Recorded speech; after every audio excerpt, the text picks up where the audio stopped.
Assalamualaikum warahmatullahi wabarakatuh. Kami dari kelompok 4. Pada kesempatan kali ini kami akan menjelaskan tahap berikutnya dari perancangan alat kami, yaitu pada tahap ini yaitu adalah tahap HCD implementation dari aplikasi dan alat kami yang bernama Energy Flow. Anggota dari kelompok kami adalah 3 orang, yaitu pertama saya sendiri adalah Muhammad Falazari, seterusnya ada Fatur Rahman Syauqi, dan terakhir sekali ada Azmi Lam Karuna. Pada pembahasan untuk kali ini, kami membagikan kepada 5 bagian. Yang pertama ada pembahasan mengenai Trello, seterusnya ada skematis rangkaian, dan yang ketiga ada rancangan final dari prototipenya. Seterusnya yang keempat ada deployment diagram, dan akhir sekali adalah komponen diagram. Untuk penjelasan yang pertama, yaitu Trello, akan dijelaskan kepada Azmi. Pada Azmi, dipersilakan. Baik, terima kasih kepada Zahari. Baik, yang pertama di sini ada Trello. Trello merupakan sebuah web atau aplikasi yang digunakan untuk programmer ataupun untuk yang buat alat supaya mereka tahu apa yang akan mereka buat. Seperti di sini kami membuat sebuah alat dan aplikasi. Dan di sini kami menilai dari alat dan komponen-komponen aplikasi yang akan dibuat berdasarkan tinggi rendahnya, susah ataupun sulitnya waktu membuat alatnya. Di sini ada beberapa bagian. Yang pertama ada rendah, sedang, dan tinggi. Nah, tinggi tinggi di sini merupakan bagian yang paling susah kami buat, yang sedang kami buat, dan yang rendahnya paling rendah, mungkin paling mudah kami buat. Yang di rendah di sini ada halaman loading screen, halaman riwayat pemantauan arus air, dan halaman riwayat pemantauan arus listrik. Untuk rendahnya. Dan untuk sedangnya di sini ada halaman homepage, halaman pemantauan arus listrik, halaman pemantauan arus air, menghubungkan kincir air dengan sensor, dan menyesuaikan bacaan dari sensor ke aplikasi. Yang terakhir ada tinggi. Di tinggi sini yang pertama ada menghubungkan sensor dengan ESP32, menghubungkan aplikasi dengan cloud ataupun penyimpanannya, menghubungkan ESP32 dengan cloudnya ataupun dengan penyimpanannya juga, dan membuat kincir air. Ya.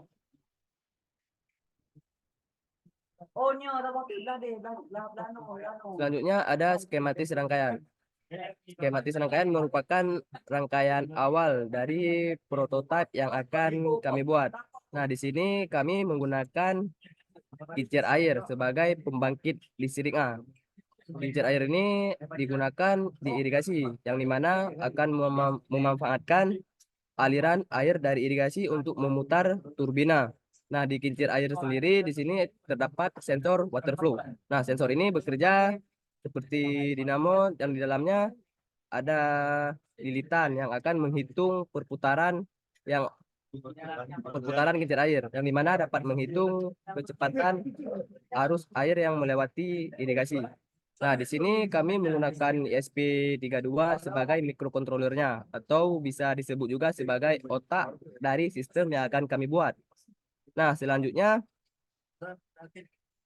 arus listrik yang dihasilkan dari kincir air ini disimpan di dalam baterai. Baterai 60 Ah, yang dimana di baterai ini terdapat sensor kuat arus. Dari sensor ini akan membaca seberapa banyak arus yang masuk dari kincir air ke baterai. Nah, selanjutnya di sini ada modul step up, step down, yang dimana modul ini berfungsi untuk menurunkan tegangan. Dari baterai ini tersebut, tegangan yang dihasilkannya 24 volt. Karena ISP32 membutuhkan tegangan 5 volt, jadi kami menggunakan modul ini untuk menurunkan tegangan yang tadinya 24 volt menjadi 5 volt. Mungkin sekian dari saya kembalikan kepada moderator.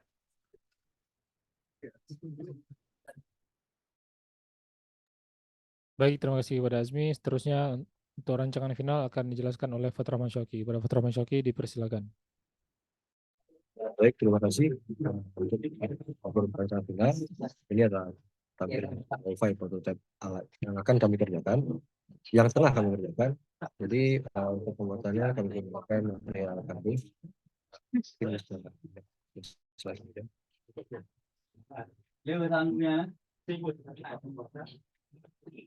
Nah, jadi untuk Hi-Fi prototype yang kami kerjakan tampilannya sendiri seperti ini, dan untuk sistematika kerjanya itu sama seperti yang telah saya kerjakan sebelumnya, Asma pernah. Selanjutnya, nah yang ini juga merupakan Hi-Fi prototype untuk dari aplikasi. Bisa terdapat tampilan dari loading screen, kemudian tampilan dari Belanda, fitur pemantauan arus listrik, dan juga terdapat fitur pemantauan riwayat listrik. Dan pada beranda ini sendiri juga terdapat indikator baterai dari kami.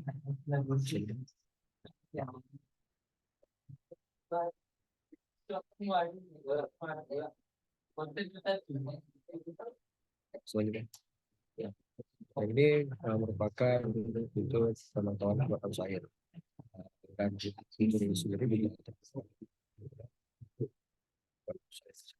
riwayat pemantauan arus listrik selama arus air, terus kemudian itu riwayat untuk pemantauan selama yang melihat ini dari ini yaitu riwayat pantau selama saja yang finalnya saya akan menerapkan.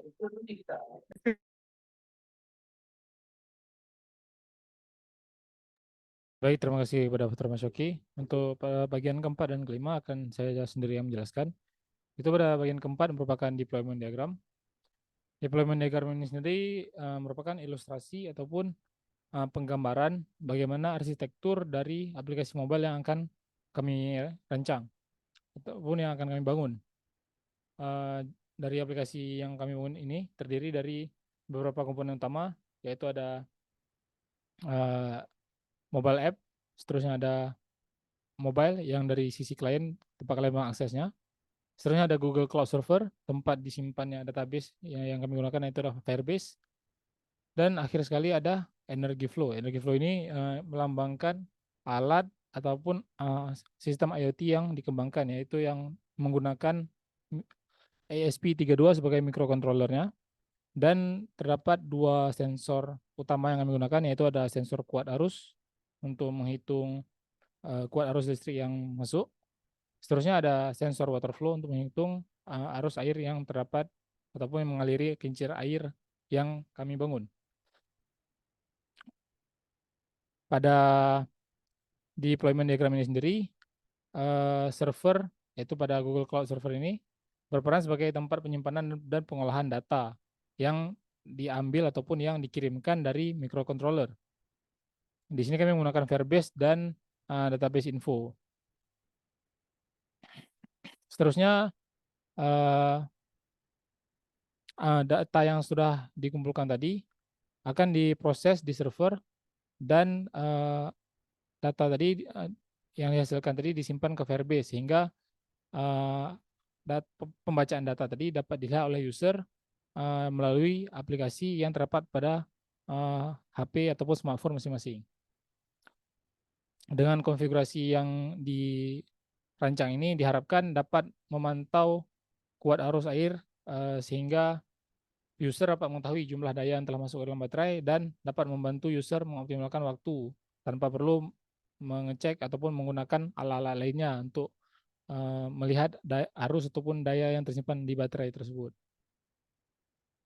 Seterusnya untuk komponen diagram sendiri,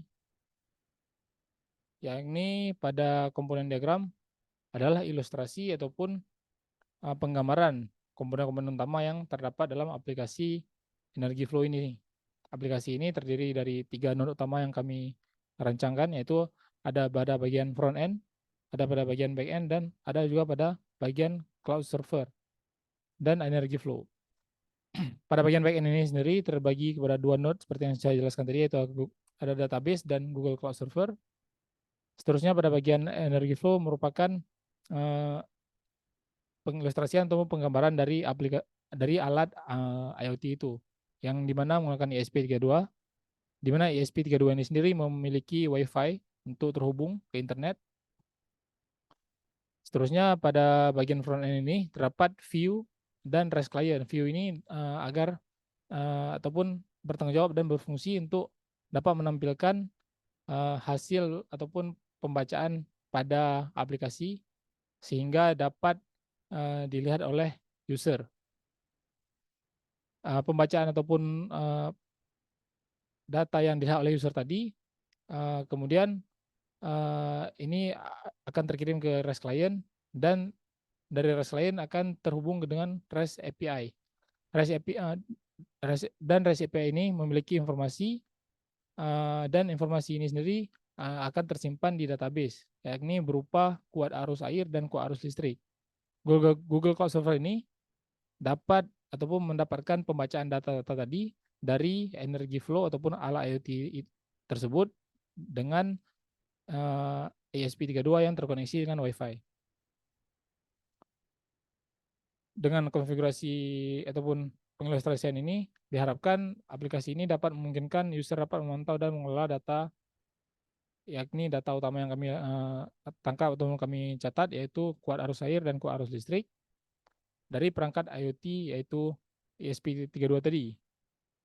Dengan integrasi antara front-end, back-end, dan alat IoT tersebut, user dapat dengan cepat dan efisien untuk mengakses informasi yang diperlukan agar dapat memantau dan mengontrol sistem energi flow milik mereka. Saya rasa sekian yang dapat kami sampaikan. Terima kasih atas perhatiannya. Mohon maaf atas kekurangannya. Assalamualaikum warahmatullahi wabarakatuh.